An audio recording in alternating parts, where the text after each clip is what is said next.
happy to be here with my colleagues, because my colleagues standing behind me and with me here actually believe in sovereignty and securing the border of the United States. I woke up yesterday morning in Laredo, Texas, having spent the day before visiting with Border Patrol, riding along with Border Patrol along the border in Laredo, going down to the river, meeting with Border Patrol.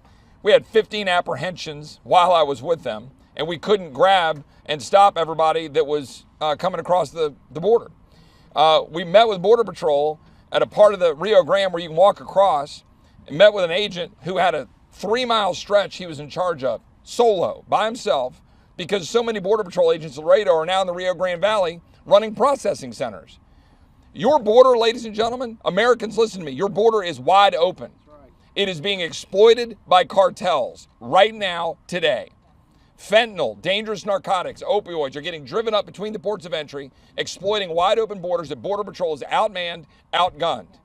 You got a 70-mile stretch in Laredo with 2 miles of navigable road.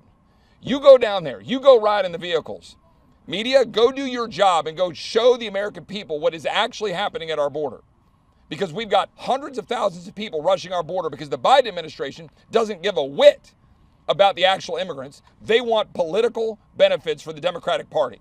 That's it and nothing more. Because if you actually cared about immigrants, you wouldn't allow them to be abused by cartels on a journey so that you can try to get more voters or say that you're pro-immigrant in the false name of compassion.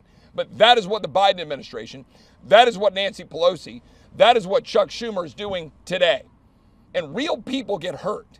These are human beings, American citizens who are having their ranches run over, houses broken into, high-speed chases, people getting absolutely destroyed along the southern border. The Democratic mayor of Del Rio saying that they've got a crisis.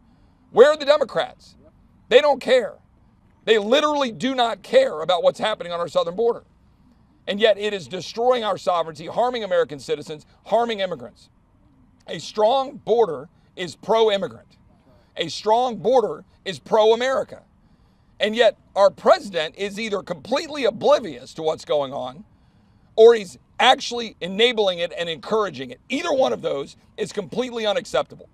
They go after President Trump saying impeachment twice over. Yet this president is refusing to take care to execute the laws of the United States. You tell me what's going on down at the other end of Pennsylvania Avenue. You tell me who's in charge. Because no rational human being leading a country would allow this to happen on our southern border.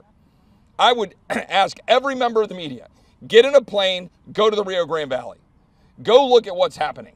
Go see how many people are being processed and brought into this country, encouraging the cartels to continue to abuse human beings. $30,000, $7,000 a head. They're making $11 million a day in the Laredo sector, moving human beings and narcotics for profit. Think about that. The United States of America, the most powerful nation in the history of the world, we're allowing that to be our southern border? It is completely unacceptable, and I'm proud to stand with my colleagues here highlighting this for the American people. But we're not going to stop. We're not going to wait for the turnover in 2022 or 2024. We're going to highlight this every single day because it's impacting our country. One final point. We just voted as a body, Republicans, on a new rule with respect to earmarks. I got to tell you, I've been around this town as a staffer and now as a member for 15, 20 years. The Republican Party just abandoned principle at the doorstep of wanting to say they're going to bring home dollars for people back in the district. When we have $30 trillion in debt, they just dove right into the swamp. Well, I got to say, that isn't the leadership that we need. The Republican Party should be ashamed of itself for embracing earmarks when the American people are staring $30 trillion of debt, businesses shut down while we spent $6 trillion in the last year, destroying our economy, shutting down businesses and harming the American people. Instead of going down and burying ourselves in the swamp, we should be standing up against the Democrats and what they're trying to do to continue what's broken about this town. We're going to stand up as a group, and we're going to continue to fight that kind of corruption as well as stand up for a secure border and defend the people of the United States.